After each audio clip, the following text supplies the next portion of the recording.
Welcome to the series titled Take Your Power Back, Mastering the Superpowers of Emotional Intelligence and Critical Thinking. This is the very first episode of a 25-part series designed to help you unlock two of your greatest human superpowers, their emotional intelligence and critical thinking.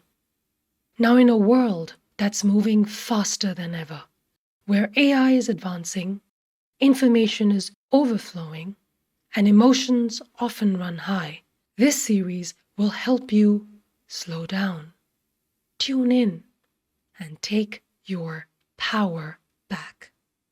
You learn how to understand your emotions, think with clarity, and respond with intention, both in your personal and professional life.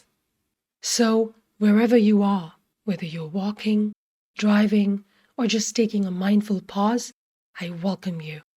Let's begin this journey of becoming more intelligent with emotions and more conscious in thought. What if I told you that everything you thought you knew about emotions was only partially true?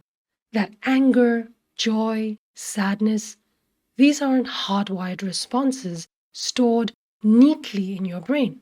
That smile doesn't always mean happiness, and a scowl doesn't always mean anger. Dr. Lisa Feldman Barrett, a world-leading neuroscientist, has spent decades studying emotions. Her research shows that emotions are predictions your brain constructs based on your past experiences, bodily signals, and culture. It's very important to note that they are processes, not fixed events. And that insight changes everything about how we think, feel, and make decisions. So today I'm really excited to break down how this science, combined with emotional intelligence and critical thinking, can actually help you to take back control over your mind and your choices. I'm Ayusha Shrestha, Emotional Mastery Mentor and Director of International Programs at Soft Skills AHA USA. I work with students, professionals, and leaders worldwide to develop emotional intelligence and soft skills that AI cannot replicate. Now, there is one critical truth that I've learned over the years, that before you can thrive in today's fast-paced world, you must first master your own emotions. And understanding Dr. Barrett's science gives you the tools to do exactly that. So I've been researching a lot about how emotional intelligence studies have been evolving. And when I came across Dr. Lisa Feldman Barrett's findings, I was actually blown away. And the recent podcast and, of course, her TED Talks, which I highly encourage you to take a listen as well, there she has mentioned fascinating findings. And today I will be unpacking 10 crucial insights that she has mentioned in the podcast. And for me, like I said, I was really blown away because whatever we thought we knew about emotions, it really challenges that. So let's dive right in. So the first crucial insight that she talks about is emotions are predictions, not reactions. Now, it's really important to understand this. So most people think emotions just happen to us, right? Something triggers us and then we feel an emotion. And some people even say, well, I am like this. You know I get angry whenever you say this or when you do that. But Barrett's research shows that these emotions are actually constructed by the brain based on your previous experiences and bodily states. Now let's try to understand this through an example. Let's say you feel anxious before a presentation. Now here, your brain predicts danger based on past experiences. So maybe in the past, when you went up on stage or when you were presenting, you noticed that people were not paying much attention or they were challenging your thoughts and they were asking you really tough questions. So based on your past experiences, presentations turned out to be dangerous, quote unquote. Now, that anxiety does not dictate your outcome. So now, when you go and do that presentation, regardless of how you felt in the past, you can change that narrative. It's all about changing the narrative. And when you do that, the brain responds to this new narrative. So that is where you can reframe presentation experience now as an excitement. So you can feel excited about it, and you probably take more time to do your research or to be more prepared. So you feel that inner confidence. So when you're up there, you are actually excited to deliver it. And you can reframe the thinking by saying that you are going to be ready for all types of reactions.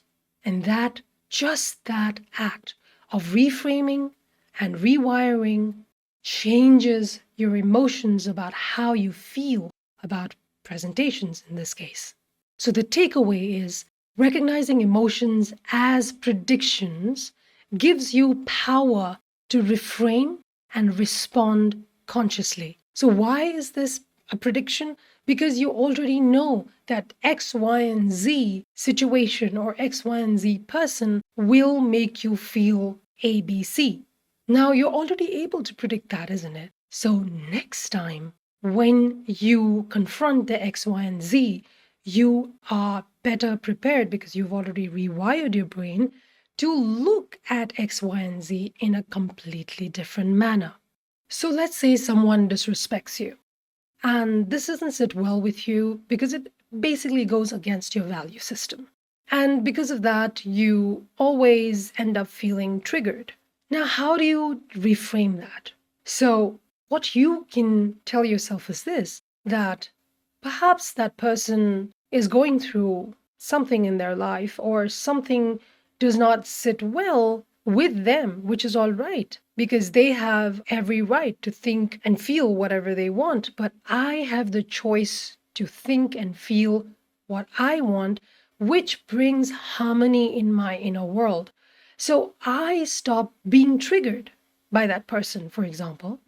And even if the person disrespects you, you just stop reacting in the same way. In fact, you find yourself feeling calm, really, which is a huge difference. There's a huge difference between how you used to feel and now how you feel. And I'm sure you must have heard this phrase that when you change the way you look at things, the things you look at will change. And so, this rewiring or reframing that you consciously did in your mind basically reconditions. And then what happens is the energy that you respond with, the other person feels that energy. So this is the mirroring effect. And now neuroscience backs this up because Dr. Lisa Feldman Barrett, she mentions in one of her TED Talks that emotions are not built in. They are built. And this is so revolutionary.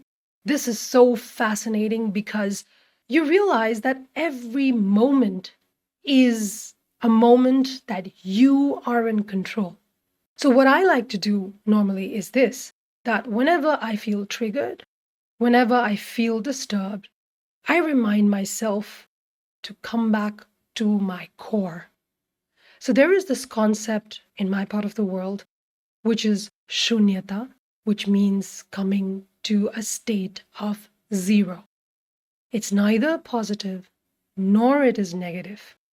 So when you come to shunyata or zero state, you stop feeling those intense emotions. Basically, you center yourself, you come back to your core, and from there, you can decide how you want to respond. Note, I did not use the word react. I used the word respond because responding is always when you think and then act. Now, the key point here is that you want to maintain harmony within yourself and the world outside of you. That is the goal, because that is what gives you peace. That is what keeps you grounded. That is what keeps you centered. And if you're able to do that, everything around you, now there are so many variables that's outside, and emotions help you to understand what matters to you. And it is extremely important to understand who you are. So it helps you to elevate your self awareness, but it does not tell you what to do. And that is the distinction between an emotionally intelligent individual and a non emotionally intelligent individual. So remember, emotions are predictions, not reactions. So learn to pause and predict and change that narrative so that you don't react, you respond. Now, here's the second crucial insight, and this particularly blew my mind because, contrary to popular belief, there is no anger center or happiness spot in the brain.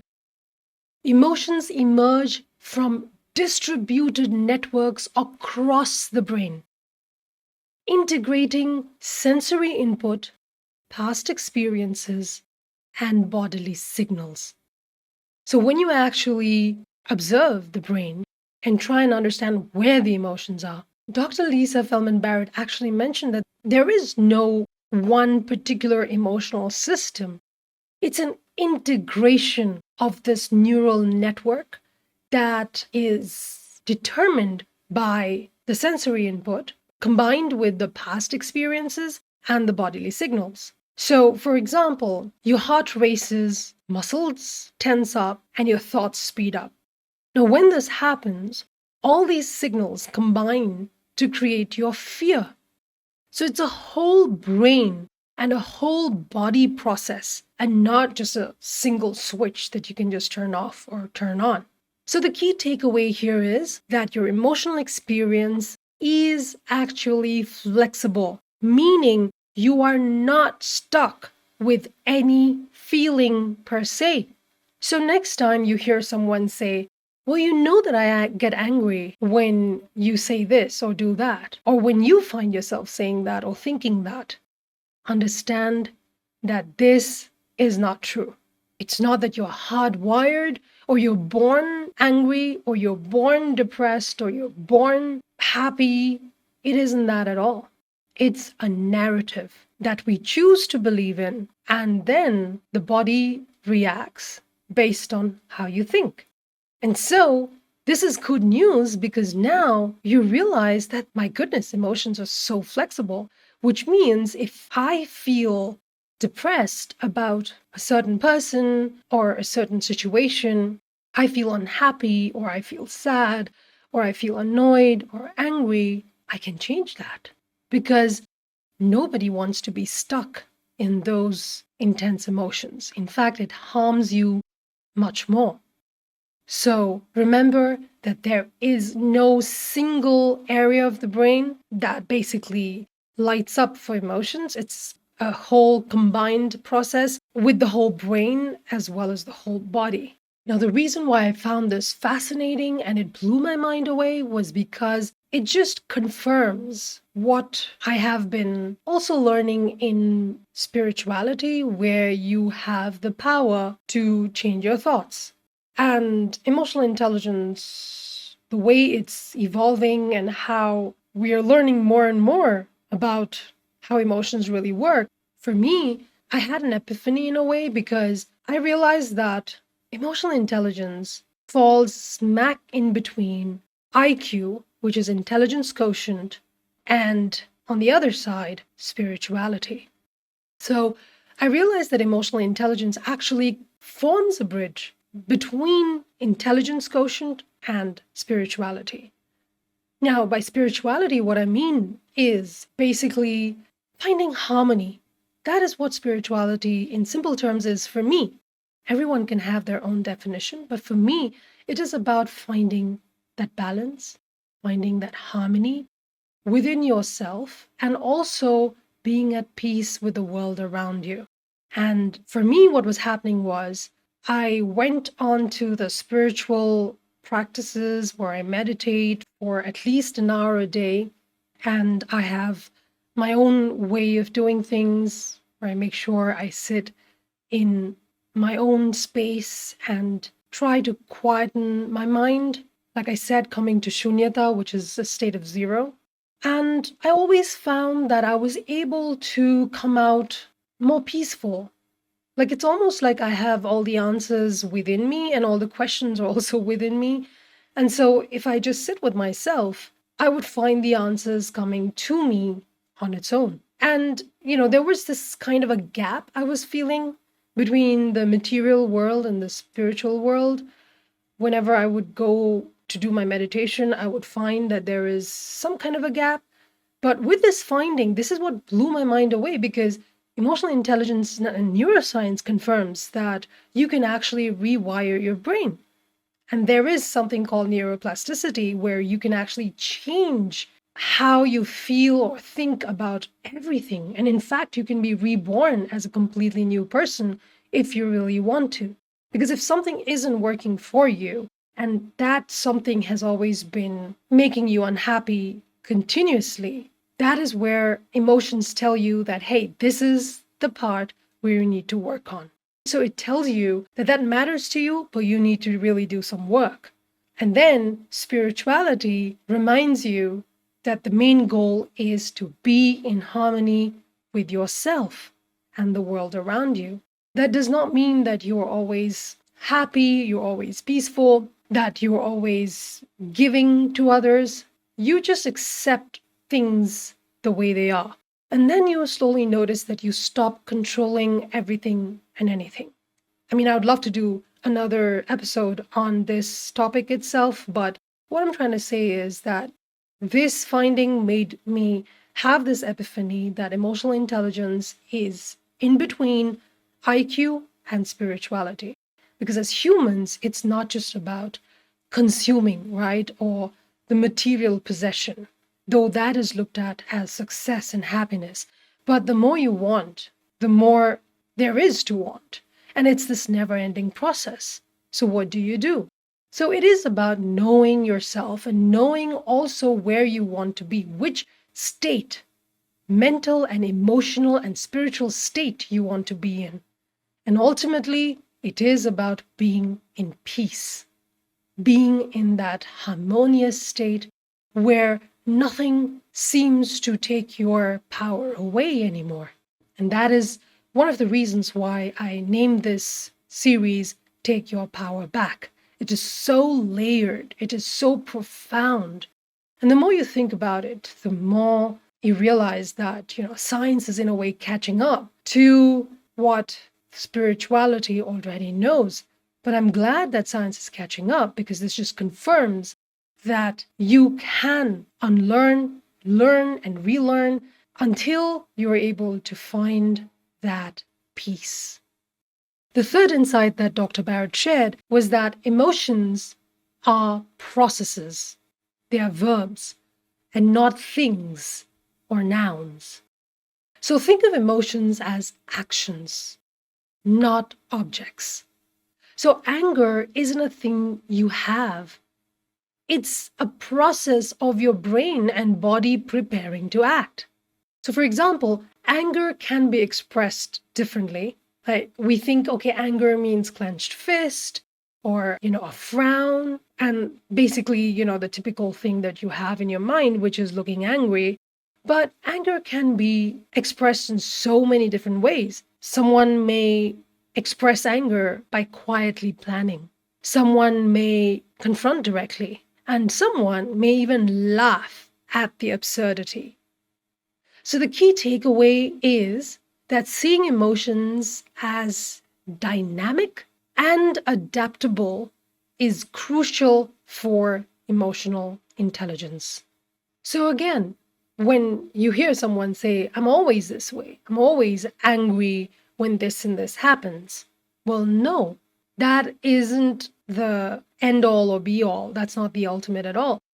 Emotions are adaptable. You can change that. And so if anyone says that to you, please do not believe it anymore.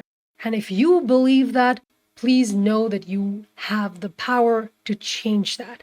Because again, when I come to the reason why I'm talking about anger most of the times is because anger is actually the most destructive emotion that we deal with or we have to deal with. So you must have also heard that when you feel angry, it's almost like you create this ball of fire within you, hoping to throw at the person who made you angry and harm that person. But actually, you created that ball of fire, and that fire is actually hurting you inside. So, that is why it's important to understand that if you yourself find yourself being angry or frustrated or annoyed, there are ways to change the perspective, right? You can already predict what makes you angry and change the narrative. And so please remember that emotions are processes. It's flexible, it's dynamic, and it's adaptable. They are not nouns. By that, what you mean is basically that it isn't the ultimate, that this is it. It's dynamic. The fourth insight that Dr. Barrett shares is that facial expressions are not universal.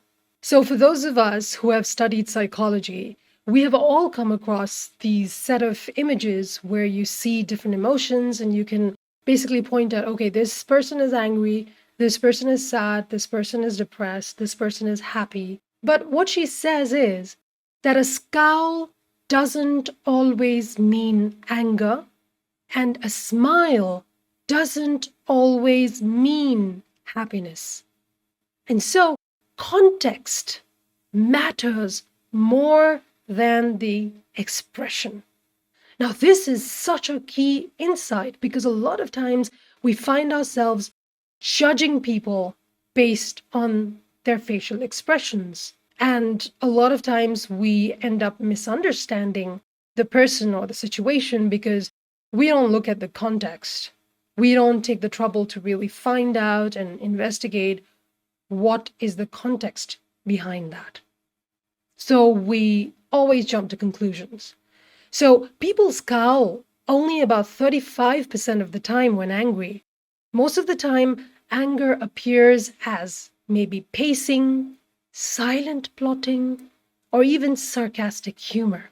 So the key takeaway of this is don't assume you know what someone is feeling just by their face. It's like don't judge a book by its cover. Look for context next time. Look for the tone and look for the situation and try to look at the entire picture before you jump to any conclusion. The fifth crucial insight that Dr. Barrett mentions about her findings is this, that labeling emotions precisely helps to regulate them. So Barrett calls this emotional granularity. Now, this is the ability to differentiate subtle feelings like frustrated versus disappointed. So, for example, instead of saying, I feel bad, try to think about more precise emotions, like what are you really feeling? Okay, you feel bad, but are you anxious? Are you frustrated? Are you disappointed? So, for example, you could say something like, I feel anxious. And the more you flesh it out, you realize that I feel anxious because I'm uncertain about my performance. So the more precise you are, the more you're able to get into the nuances of your emotions.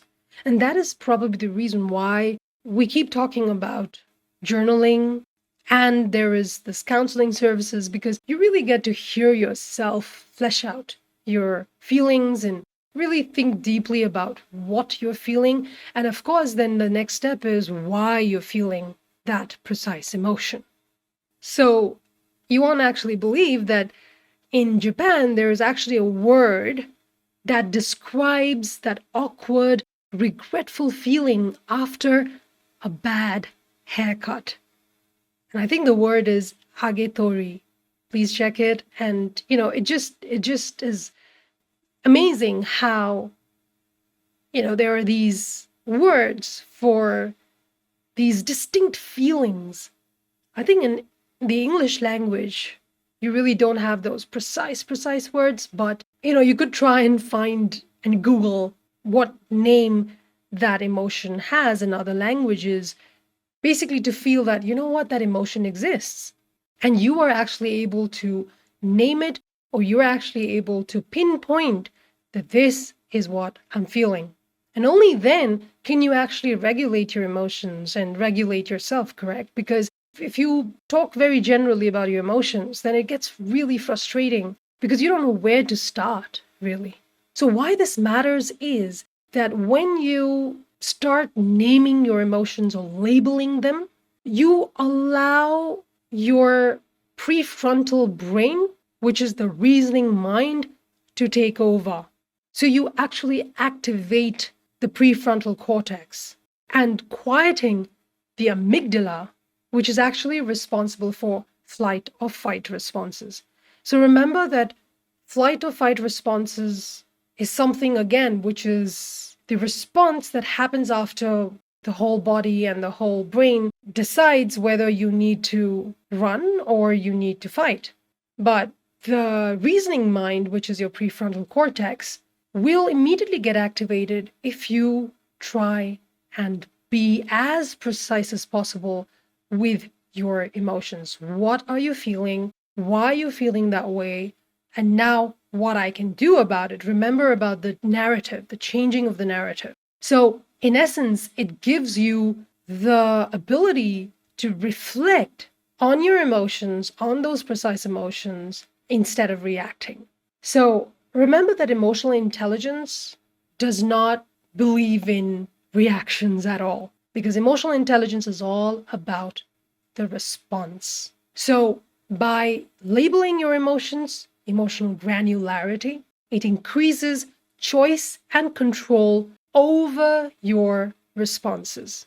So the key takeaway here is that the more nuanced your emotional vocabulary, the more control you have over your life. The sixth insight is that emotions are learned through culture and interaction. So remember, I had mentioned that emotions are not built in, they are built. So babies do have some basic face preferences, but they learn emotional meaning through culture and interaction. So, for example, a smile may signal politeness in one culture and genuine joy in another, and in some, maybe even danger. So early interactions shape emotional interpretation for life. So when you were a baby, you learned that X equals Y and A equals M. So basically, you kind of correlate, and we all, of course, had different family environments and social environment. And we kind of learned based on what our immediate surrounding was. But that does not mean that you have to be stuck with those emotions. Now it's about asking yourself as an adult, what do I want now? Earlier, I didn't have much choice because I was a baby and I had to understand the whole different language when I was a child. But now, if something is not giving you happiness or you're not at peace, you have the ability now to rewire, reframe, change the narrative, and actually even change the emotional language. So, to this, I normally say that you can create your own culture and your own interaction when it comes to emotions. So, the next important point that she also talks about is that emotions are functional signals. So, emotions are informational cues about what matters to you. So, remember, I'd mentioned that emotions tell you what matters to you, but they are not instructions. They don't tell you what to do. So, for example, if jealousy signals importance, right? So, for example, you feel jealous of a friend who bought a new car. Well, it tells you what matters to you is that you too want the same car or even bigger than that. But then you can now rewire or reframe that thought and say, hey, you know what? That's all right. I am working towards my passion. And for me, what matters most is finding harmony and peace in my life and not really running after material possession, though it's nice to have fancy stuff. I'm not saying that you should not go after the material possession, but if it starts to disturb your emotional state, then you really have to sit down and work through that so that when you actually see another friend buying a bigger car, then you don't feel jealous about it. But maybe you could actually turn that into a motivation. So you could have a bigger car. But then again, if you think a little more, they'll always be bigger, better. So if you think that, hey, I don't want to get into that loop of wanting bigger and better, which is all right to a certain extent, but if it starts harming you and taking your peace away, and where it's keeping you in a state of being irritated or annoyed at all times and feeling jealous at all times, then you really need to work and do something about it. So remember that emotions are data, not instruction. So just because you feel jealous, it's not like you go ahead and scratch the car when no one's looking, if you know what I mean. But what I'm trying to say is that it's great. Emotions are great to understand what you're feeling and what matters to you. But remember, they are not instructions. So the key takeaway about this insight is that this perspective allows you to pause, then process, and choose deliberate action. The eighth point reiterates the point that we already talked about a little earlier, that misreading facial expressions is common. So even trained observers misinterpret expressions if they rely solely on the face. So for example, a colleague's furrowed brow might reflect concentration, not anger. And so the key takeaway here is emotional awareness must include situation, body signals, and past patterns or history, not just facial expressions. Now, the ninth insight can actually change your life forever. The ninth insight is emotions can be developed throughout life. Now you already know that emotions are flexible. It's a continuum. So you are evolving, you are understanding yourself, and you are changing yourself. The environment around you is changing. You have these phases of life and you come across different types of people. And the relation that you have with yourself also changes over the years. So emotional intelligence is a skill that can be learned. And your brain constructs emotions based on input, which means it helps you to be aware of what you're feeling. Then again, remember labeling your emotions and then practicing how to change your response change from reaction to response can actually shape the emotional experiences you have within yourself and the emotional experience you have with the people around you, especially with those people who matter to you. So that is why mindfulness, journaling, and scenario mapping, which I will be talking about in a bit, strengthen prediction skills. So remember, it's about being able to predict better and then changing how you respond. The other realization that I also had is that, okay, emotions are information, not instruction, but you can actually even change that information. Let's say an information like I told you about jealousy, right? So that is an information, but you can change that information. Now, when you see a big car, you don't feel jealous at all. That is changing the information. So what is it that you tell yourself? What is the narrative that you tell yourself to actually change that information completely? So remember that emotions can be developed throughout life and you are in full control. A lot of times, what happens is that we give away our remote controls to everyone. And everyone, just for fun, sometimes even starts pushing the buttons. And you keep reacting and you keep reacting and you realize that you are no longer in control. That is a really sad state to be in because remember that our energy is limited. It's like this phone battery, right? You're in the green and then you deplete your energy and you go to red. The key point here is that you should do your best not to come to red, at least stay in the yellow and try to be in the green, but do not allow yourself to come to red. So remember, you can unlearn and relearn, unlearn and relearn, and this is going to be the process in your life. Today, if something makes you feel intensely, even happy, for example, 10 years down the line, maybe that does not make you feel really happy. It's about knowing yourself, seeing how you're evolving yourself and seeing how the world around you is evolving. And it's about this relationship management that you have within yourself and the world around you.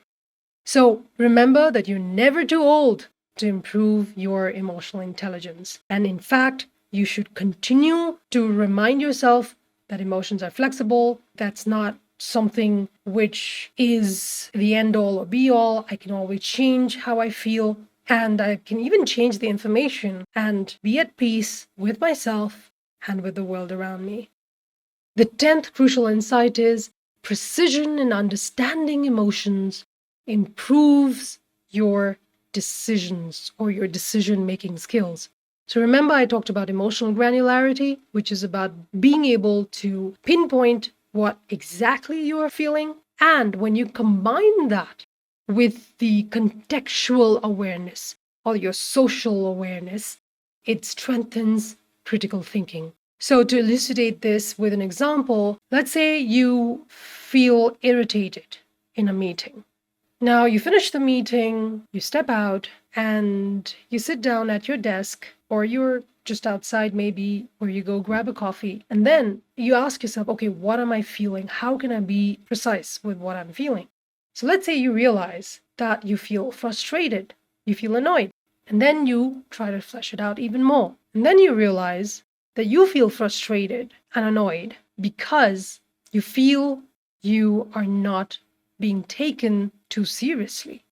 So maybe someone spoke over you while you were still trying to make an important point during the meeting. Let's say someone even said that, hey, you know what, that point does not make sense. Or the room just fell silent when you were talking and they just moved on, or something of that sort. But the point being that you recognize that you are not being taken too seriously. Now, some people, actually a lot of people, may end up snapping, and they may end up not liking the team that they're in, and they just start closing themselves off, and that then deteriorates really the teamwork spirit, and that just harms your professional career more and more. So you have to look at the social context, right? So the social awareness, now that is a professional setting, so you cannot snap. So you then sit down and you have already identified what made you frustrated. Now, okay, what can you do about it to strategically think about the inner world and the world outside of you? So maybe you go and you actually talk to some of the people who maybe spoke over you, and then you try and have a one-on-one conversation. Maybe you invite them over for coffee and you just have a chat. You can really try and get into constructive feedback, and you'll be actually surprised how many people can share what you can improve on. So the key takeaway is that when you have a clear understanding of your emotions, that becomes the foundation for strategic thinking. So remember, emotions tell you what matters to you, and critical thinking gives you the instructions to take the next step, which is very strategic and which is a conscious thinking. Now that we have talked about the 10 crucial insights about Dr. Lisa Feldman Barrett's findings, I'm really excited to also touch upon another finding by Harvard neuroscientist Dr. Jill Bolte Taylor, which is about the 90-second emotional window. Now, for me, these research findings are so brilliant and fascinating because, to be very honest, emotional intelligence is actually a recent phenomenon. People are beginning to hear about emotional intelligence more and more. In fact, Dr. Daniel Goleman, who is known as the father of emotional intelligence, his book on emotional intelligence actually came out just in 1995.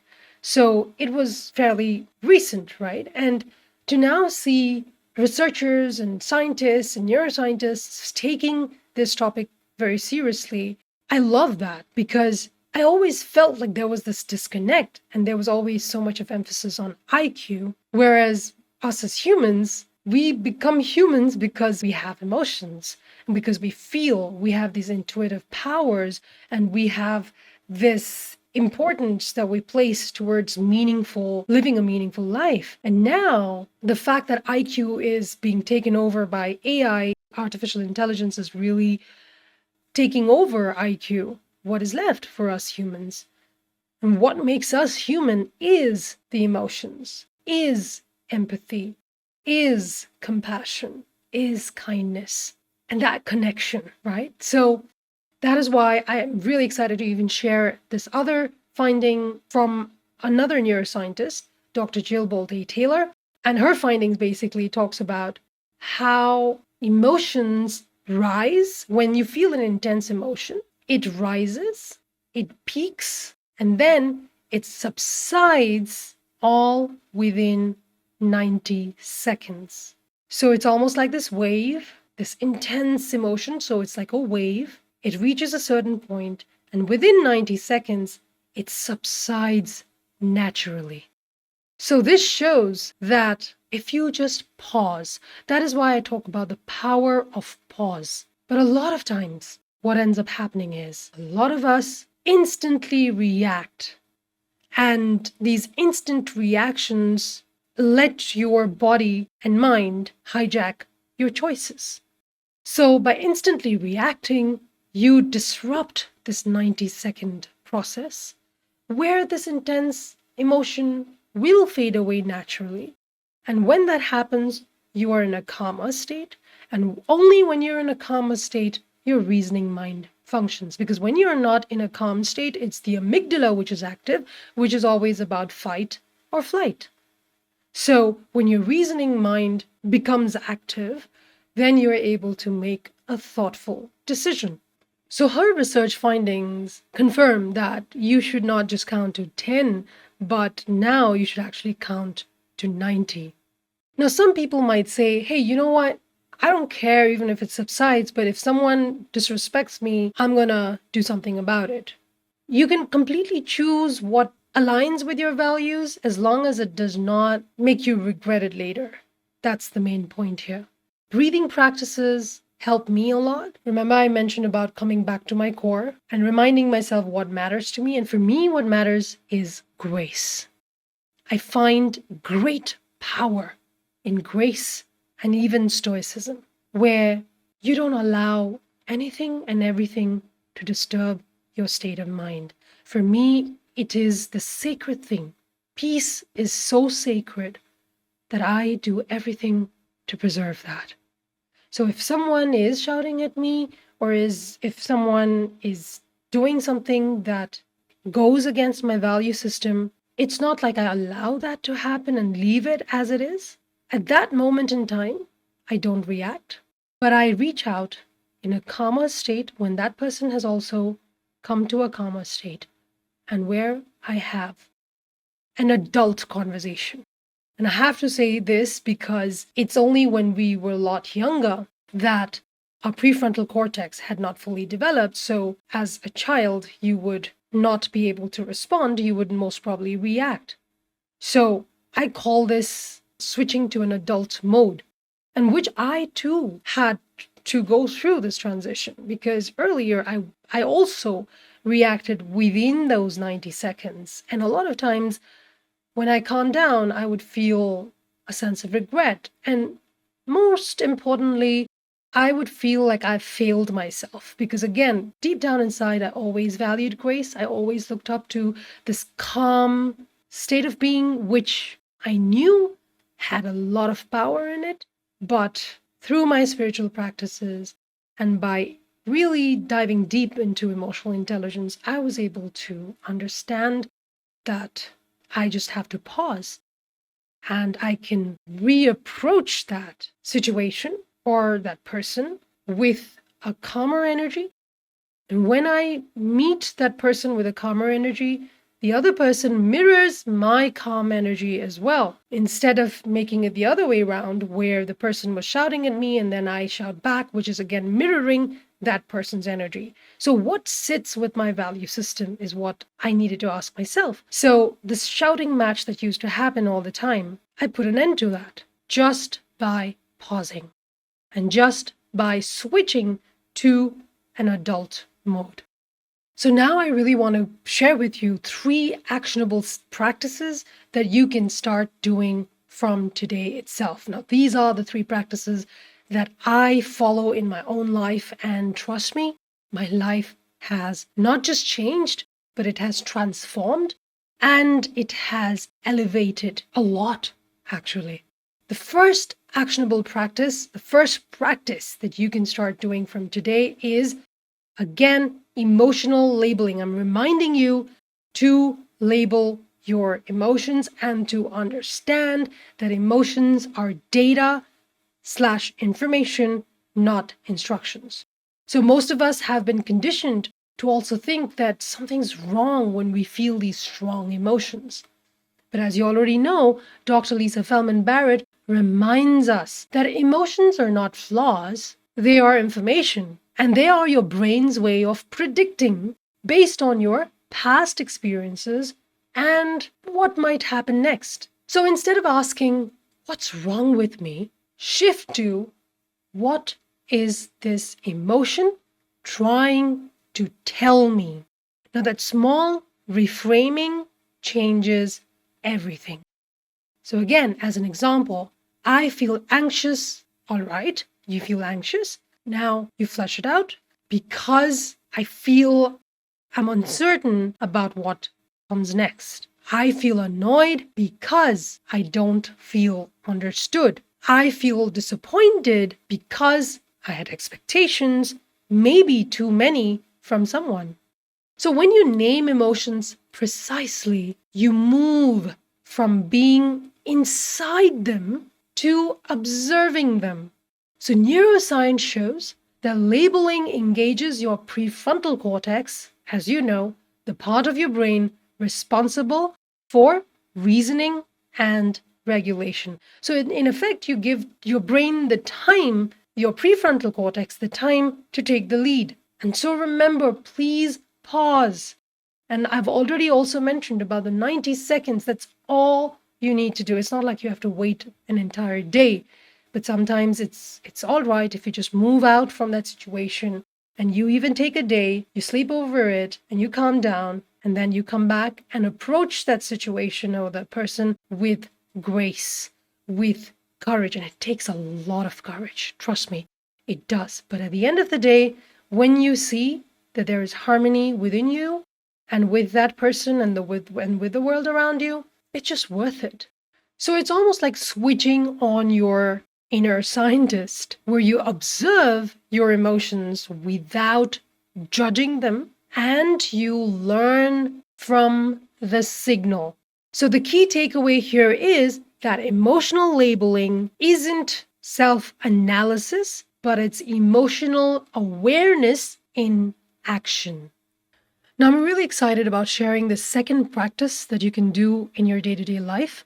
Now, this is something that I personally do. I also do journaling, but a lot of times what happens is sometimes you just find journaling quite tedious. And so that in those moments, what you could do is you could do something called the scenario mapping. Scenario mapping is basically mentally mapping out possible outcomes of your decisions. So it's like running mini simulations in your head before committing to a choice. So here's how it works. First thing you do is you identify the situation. Second, you then imagine multiple possible actions, like option A, option B, and option C. Then you visualize the consequences of those actions, A, B, or C, for yourself and others. Because the decisions that you make not just affect you, but it affects others as well. So why is this so powerful? This is powerful because it anticipates the ripple effects of your actions. It reduces emotional biases, certain emotional biases that you probably are preconditioned to have.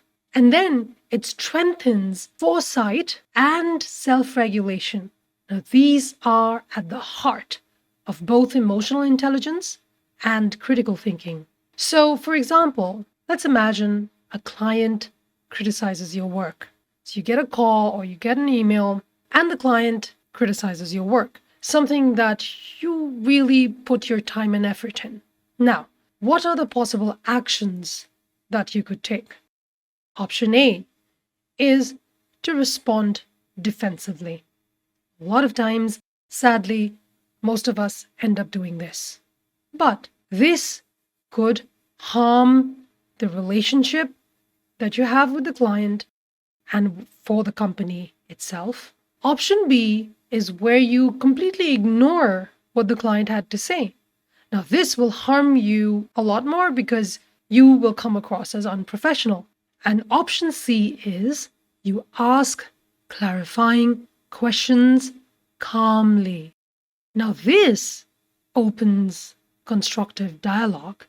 And not just that, it shows that you have great emotional regulation skills, and it shows that you are professional with your work. So I also want to remind you that when that situation happens, like in this case, a client criticizes your work, remember the 90-second pause. Allow your prefrontal brain to take over. When your prefrontal cortex takes over, you are then acting with both clarity as well as strategy. So make sure to see the map before you move, because every choice has a path. And now the third practice that I often use in my day-to-day life is something called the opposite test. Now this one's simple but incredibly powerful.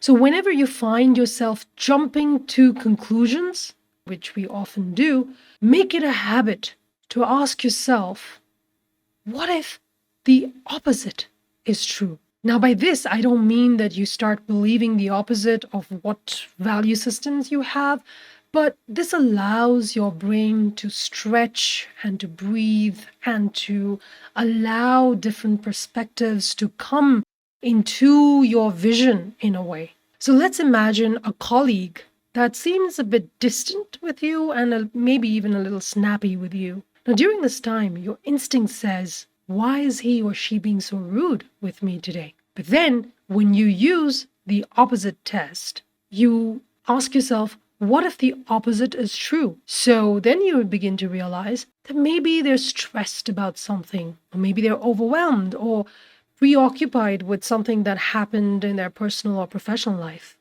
So it really helps you to expand your ability to think and observe. And it also ends up allowing you to have more empathy with others.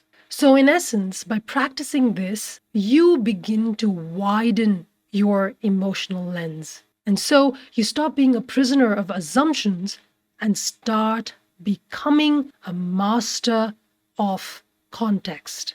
Exactly what Dr. Barrett's research points to when she says emotions are constructed, not fixed. So remember, open-mindedness is emotional maturity in motion. So now, when you combine emotional labeling, scenario mapping, and the opposite test, something powerful happens. You begin to see your emotions not as fixed reactions, but as flexible predictions your brain constructs, just as Dr. Barrett's research shows. And that means that every feeling, from irritation to excitement, becomes information that you can work with. Remember, they are not a command you have to obey. Now, if you're someone who's already in the professional world or about to step into it, and you don't just want to understand emotional intelligence, but actually want to live it in your day-to-day work, you can have a look at my Udemy course called Emotional Intelligence for Business Leaders and Professionals. Now, this is a practical guide to using emotional intelligence to become the kind of conscious leader every organization is looking for. The kind who leads with clarity, empathy, and purpose. And for all the educators tuning in, if you would like to bring emotional intelligence, social emotional learning, soft skills, career readiness skills, and internship programs into your curriculum and into your classroom, you can partner with us at Soft Skills AHA, which is an edtech company based in the USA. Now, all our programs are licensed by the South Carolina Commission on Higher Education. I will make sure to keep the website down below. It's softskillsaha.com. And I would love to meet you personally. You can reach out to me directly. I'll also keep my email address down below. And I would love to meet you directly and take you through these programs because I just love how the programs have been designed. It is something that we need to teach our kids while they are at the school level. I'd love to help you bring emotional intelligence to your students and teams so they don't just adapt to this AI era, they rise and thrive in it. Also, if you prefer watching over listening or vice versa, I have got you covered. This episode is part of both a YouTube video series as well as a podcast series under the same title. The main title being Take Your Power Back, which is the series on emotional intelligence and critical thinking. So whether you're a visual learner or a podcast listener on the go, you can choose the format that fits your rhythm best. I really look forward to seeing you in the next video or my podcast series or even both. Take care, everyone. Remember to think deeply and feel wisely.